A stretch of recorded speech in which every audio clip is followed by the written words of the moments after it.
ಅವರ ಪ್ರಧಾನಮಂತ್ರಿ ಇದ್ದಾಗ ನಾನು ಲೋಕಸಭಾ ಸದಸ್ಯನಾಗಿ ಕೆಲಸ ಮಾಡಿದ್ದೀನಿ. ಭಾಳ ತುಂಬ ಒಳ್ಳೆಯವರು ಅವರು. ಆದರೆ ಅಷ್ಟಂಥ ಒಳ್ಳೆಯ ಮನುಷ್ಯನ ಯಾರ್ಯಾರೋ ಯಾವ್ಯಾವ ರೀತಿ ಬಳಸ್ಕೊಂಡ್ರು ಅನ್ನೋದು ನಿಮಗೂ ಗೊತ್ತದ. ಅದು ನಾವು ಇವತ್ತು ಹೇಳೋದು ಬೇಡ.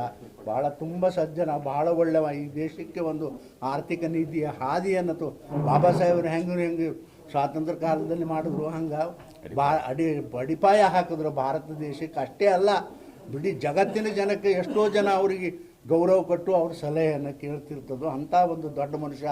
ನಾನು ಒಂದೇ ಒಂದು ಸಣ್ಣದೊಂದು ಉದಾಹರಣೆ ಹೇಳಿಬಿಡ್ತೀನಿ. ಅವರು ಪ್ರಧಾನಮಂತ್ರಿಯಾಗಿದ್ದಾಗ ನಮ್ಮ ಮಂಡಿನಲ್ಲಿ ಸುಮಾರು 76 ಹಳ್ಳಿಗಳು ಇಂಡಿ ತಾಲೂಕಿನಲ್ಲಿ ಕುಡಿಲಿಕ್ಕೆ ನೀರಿರಲಿಲ್ಲ. ನಾನು ಒಬ್ಬ ವಿರೋಧ ಪಕ್ಷ ಲೋಕಸಭಾ ಸದಸ್ಯ.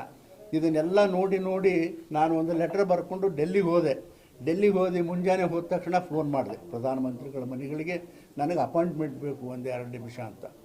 ಆವಾಗ ಅವತ್ತೇ ಸಾಯಂಕಾಲ 4 ಗಂಟೆಗೆ ಅಪಾಯಿಂಟ್ಮೆಂಟ್ ಕೊಟ್ಟರು ನಾನು ಪತ್ರ ತೊಗೊಂಡು ಹೋದೆ. ಇದು ಎಲ್ಲರೂ ಕೊಟ್ಟೆ. ನೋಡಿ 76 ಹಳ್ಳಿಗಳಿಗೆ ಕುಡಿಲಿಕ್ಕೆ ನೀರಿಲ್ಲ, ಭಯಂಕರ ತ್ರಾಸದ.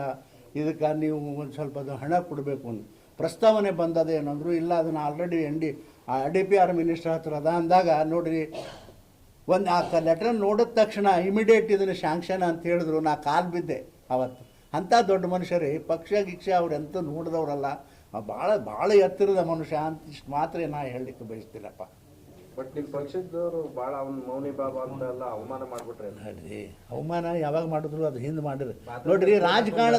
ರಾಜಕಾರಣದಾಗ ನನಗೂ ಬೈತಾರ, ನಿಮಗೂ ಬೈತಾರ, ಮತ್ತೊಬ್ಬರಿಗೂ ಬೈತಾರ.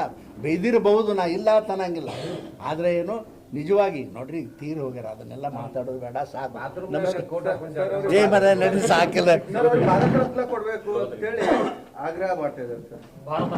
ಯಾರ್ರಿ, ನಾನು ಒಬ್ಬ ಮೆಂಬರ್ ಅಟ್ಟೆ. ಅಲ್ಲ, ಕೊಡ್ತಾರೆ ಅಂತಂದ್ರೆ ಸಪೋರ್ಟ್ ಮಾಡ್ತೇವೆ. ಅದಕ್ಕೇನು ರೀ ಸಪೋರ್ಟ್ ಯಾಕೆ ಮಾಡಬಾರ್ದು?